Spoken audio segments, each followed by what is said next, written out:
नमस्ते ट्रेडर्स, स्वागत है आपका आज के हमारे नए सेशन में। लास्ट सेशन में हमने सेंट्रल बैंक का मतलब क्या है, कैसे काम करता है और रेपो रेट का मतलब क्या है और वो स्टॉक मार्केट पे कैसा इफेक्ट करता है, इसके बारे में बातचीत की थी।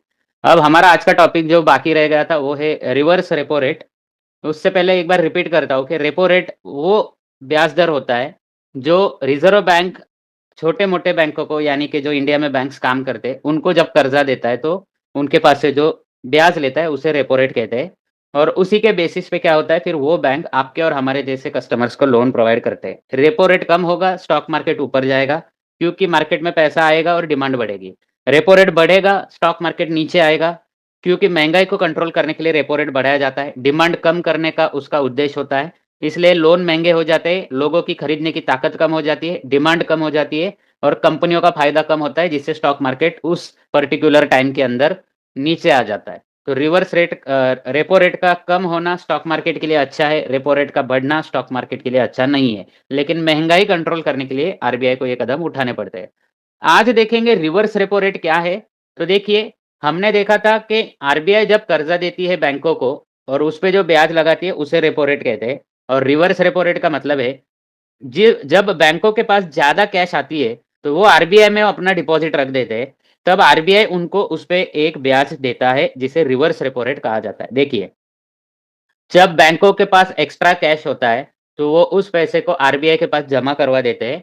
आरबीआई इस जमा पैसे पर जो ब्याज देता है, उसी को रिवर्स रेपो रेट कहा जाता है। आरबीआई ऐसा क्यों करता है कि बैंकों के पास से कैश क्यों लेता है या बैंक आरबीआई के पास क्यों कैश रखते हैं? तो देखो, रिवर्स रेपो रेट का उपयोग मार्केट में लिक्विडिटी को नियंत्रित करने के लिए किया जाता है। अब लिक्विडिटी का मतलब क्या है? जब मार्केट में ज़्यादा कैश सर्कुलेशन होता है, तो आरबीआई रिवर्स रेपो रेट को बढ़ा देता है। इससे बैंक ज़्यादा ब्याज कमाने के लिए अपना पैसा आरबीआई के पास जमा कर देते हैं और मार्केट में कैश कम हो जाता है। उदाहरण के लिए देखिए, एक्सिस बैंक ने आरबीआई के पास 10 करोड़ रुपए 3.35% की दर से जमा किए। 1 साल बाद आरबीआई उसे लगभग 10.34 करोड़ वापस करेगा। इससे बैंक को सुरक्षित तरीके से ब्याज मिल जाता है। देखो, जैसे कि हम हमारा जो पोर्टफोलियो है उसमें सारा पैसा किसी एक स्टॉक में जब लगाते हैं तो रिस्क रहता है। लेकिन अगर हम 5-10 स्टॉक में लगाएँगे तो उसे डाइवर्सिफ़िकेशन बोलते हैं। तो बैंक भी क्या करते हैं, अपने पैसे को डाइवर्सिफ़ाई करते हैं। कुछ अमाउंट वो क्या करेगी, आपके और हमारे जैसे लोगों को होम लोन, व्हीकल लोन या कंज्यूमर लोन के द्वारा दे देगी। कुछ लोन वो क्या करेंगे, बड़ी-बड़ी जो कंपनियाँ होती है उनको प्रोजेक्ट के लिए, कंपनीज़ के लिए देती है।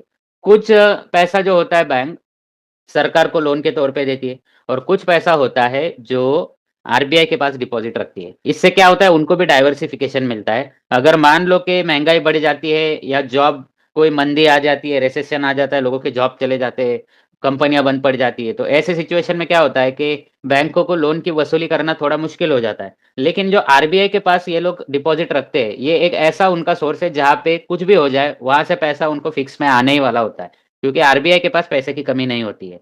तो इसलिए बैंक अपना एक हिस्सा ऑलवेज़ आरबीआई के पास रखते हैं डिपॉज़िट के तौर पे और उस पे जो ब्याज मिलता है उसे रिवर्स रेपो रेट कहा जाता है। देखो, जब रिवर्स रेपो रेट बढ़ेगा तो बैंक अपना ज़्यादा से ज़्यादा पैसा आरबीआई के पास रखेगा और आपके और हमारे जैसे लोगों को लोन देना थोड़ा कम कर देगा।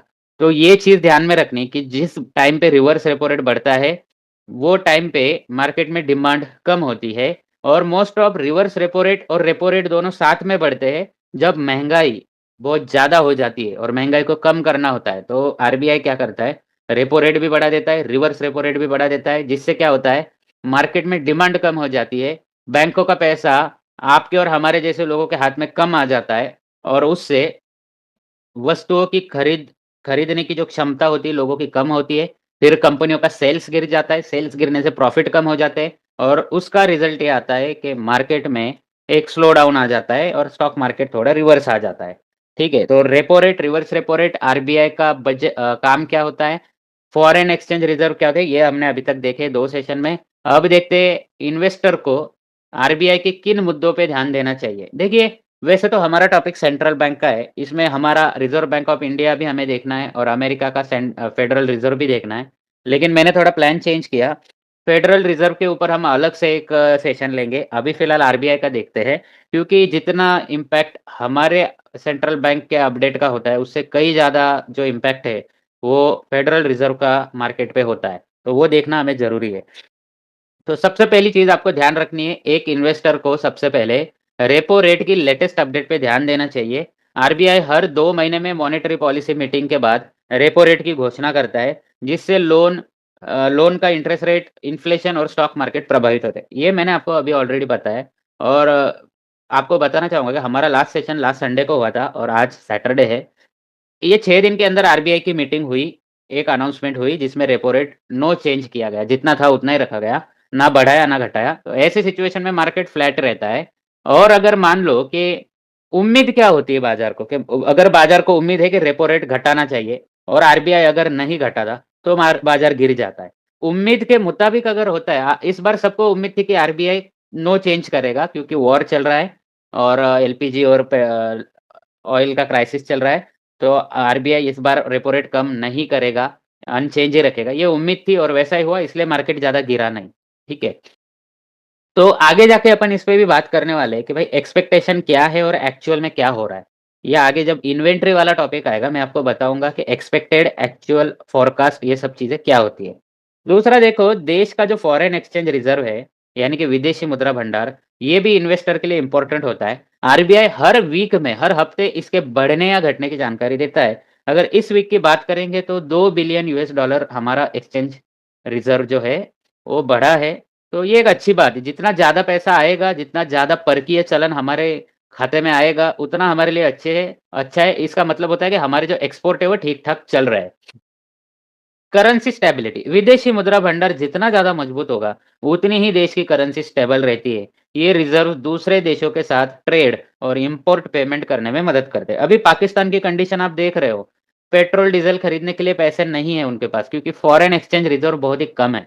अगर आपके पास फॉरेन एक्सचेंज रिज़र्व्स यानी कि विदेशी मुद्रा भंडार नहीं होगा, तो आप अपने देश की ज़रूरत की चीज़ें दूसरे देशों से कैसे मँगवाओगे? क्योंकि वो तो आपका रुपया लेंगे नहीं, उनको तो डॉलर चाहिए, यूरो चाहिए। तो उसके लिए आपके पास डॉलर और यूरो या गोल्ड प्रो होना चाहिए, जिससे आप आपके देश में जो लगने वाला ऑयल है वो खरीद सकें, जो हथियार है दूसरे देशों से खरीदने हैं वो खरीद सकें। तो इसलिए फॉरेन एक्सचेंज रिज़र्व्स बहुत ही इम्पोर्टेंट है। इकोनॉमिक स्ट्रेंथ इंडिकेटर जो है वो आपको देखने पड़ते हैं जैसे कि फॉरेन रिजर्व्स किसी देश का इकोनॉमिक स्ट्रेंथ और फाइनेंशियल स्टेबिलिटी को दिखाते हैं। अगर फॉरेन एक्सचेंज रिजर्व्स कम हो जाए तो देश को इंपोर्ट्स और इंटरनेशनल पेमेंट्स में समस्या हो सकती है।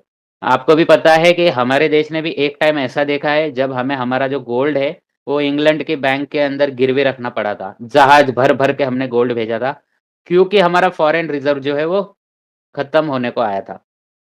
लेकिन बाद में हमें आईएमएफ से थोड़ा सहायता मिला, हमने हमारी इकोनॉमी ओपन अप की।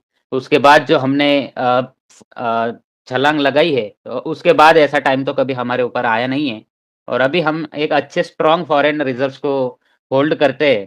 तो ये एक इकोनॉमिक स्ट्रेंथ दिखाता है कि आपके पास कितना डॉलर है, कितना गोल्ड है, कितना यूरो है, ठीक है? कितना चाइनीज़ करेंसी है।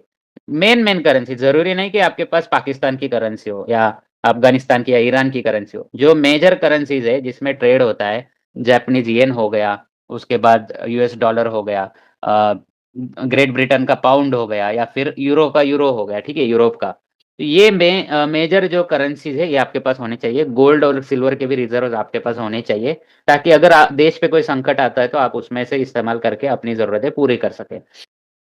Impact on economy and market, foreign reserves कम होने से करेंसी कमजोर होती है, इन्फ्लेशन ज्यादा हो जाता है और मार्केट अनस्टेबल हो जाता है। जबकि मजबूत फॉरेन एक्सचेंज रिजर्व होते हैं, जीडीपी बढ़ती है, स्टॉक मार्केट ऊपर जाता है, इन्फ्लेशन कंट्रोल में रहता है। ठीक है, इसलिए हमें हर 2 महीने में जब आरबीआई की अपडेट आएगी, तो ये देखना ज़रूरी है कि हमारे यहाँ पे आरबीआई ने repo rate, reverse repo rate, foreign exchange reserves के बारे में क्या जानकारी दी है। ठीक है, अभी मैं आपको लाइव दिखाता हूँ कि अभी का जो डेटा आया है उसमें आरबीआई ने क्या-क्या अनाउंस किया है।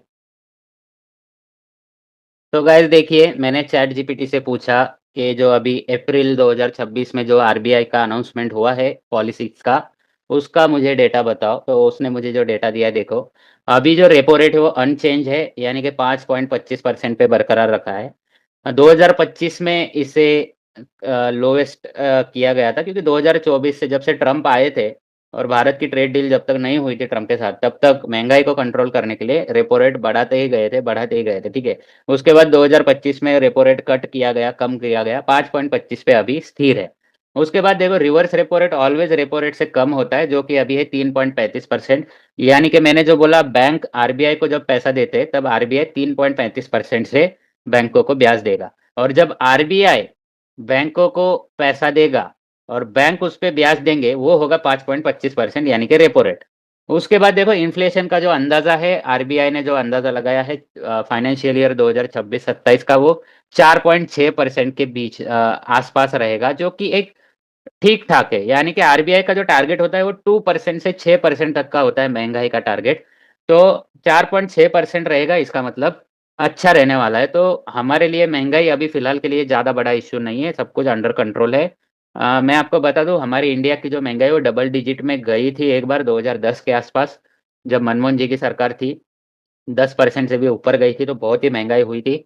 अभी फ़िलहाल आँकड़ों के हिसाब से तो कम है, लेकिन आप और हम लोग देखते हैं कि कुछ-कुछ चीज़ें हैं मार्केट में जो बहुत ही महँगी लग रही है। लेकिन यार आप दूसरे देशों से कंपेयर करोगे ना, तो उस देशों में तो वो चीज़ें और भी महँगी है, ठीक है? हमें वो 10 साल के मुकाबले आज थोड़ी महँगी मिल रही है, इसलिए लग रहा है कि वो महँगी है। लेकिन कंपेयर करेंगे अदर कंट्रीज़ से तो वो चीज़ें वहाँ पे और भी महँगी है, ठीक है? तो अभी तो इन्फ्लेशन कंट्रोल में है, लेकिन रिस्क है क्योंकि 4.6% ज़्यादा दूर नहीं है 6% से। ठीक है, थो एक आध बम ट्रम्प डालेगा ईरान पे तो 6% से ऊपर भी जा सकता है या फिर अगर कोई 2-4 टैंकर हमारे अटक जाएँगे बीच में तो भी हो सकता है। फॉरेन एक्सचेंज रिज़र्व्स की अगर बात करें तो लगभग 697.10 बिलियन यूएस डॉलर अप्रैल 2026 तक हमारे पास फॉरेन एक्सचेंज रिज़र्व्स है। हमारे 11 महीने के जितने भी इम्पोर्ट्स है, वो कवर करने के लिए पर्याप्त है। आरबीआई के अनुसार ये स्टेबल है और सुरक्षित है, क्योंकि ऐसा कभी नहीं होगा कि भाई 11 महीने तक हमें सिर्फ़ इम्पोर्ट ही करना पड़ेगा और हम कोई एक्सपोर्ट नहीं करेंगे। बहुत सारे देशों के साथ हम ये वाला ट्रेड भी करते हैं कि भाई अ, हम उनको चावल देंगे, उनसे हम पेट्रोल, डीज़ल लेंगे, कच्चा तेल लेंगे या सोयाबीन का जो कच्चा रॉ सोयाबीन आता है वो लेंगे, ठीक है? तो जो बार्टर ट्रेड बोला जाता है, वो भी हम बहुत सारे देशों के साथ करते हैं। कुछ देश ऐसे हैं जिनके पास से हम ज़्यादा मँगवाते हैं लेकिन हमारा वो कम खरीदते हैं, जैसे कि यूएई हो गया। यूएई, कतर वो सब जो देश है वो छोटे-छोटे देश है, उनकी लोक संख्या बहुत कम है। हम उनके पास से हज़ारों करोड़ का ऑयल और गैस मँगवाते हैं, लेकिन हमारे पास से वो कुछ सैकड़ों करोड़ के चावल, गेहूँ वो सब मँगवाते हैं, ठीक है? तो इसलिए ये सब चीज़ें देखनी ज़रूरी है। हम इन्फ्लेशन पे भी एक डेडिकेटेड लेक्चर लेने वाले हैं, महँगाई के ऊपर, कब क्या होता है, कब क्या होता है। तो आगे आने वाले सेशन में वो भी कवर हो जाएगा। तो देखिए अब अगला टॉपिक आएगा बजट जो कि मैं अगले वीडियो में कवर करूँगा। इस वीडियो के लिए इतना ही। ध्यान रखना पिछला वीडियो और ये वीडियो दोनों देखने के बाद ही आपको कंबाइन पता चलेगा कि सेंट्रल बैंक और स्टॉक मार्केट का क्या रिलेशन है। चलिए थैंक यू सो मच धन्यवाद।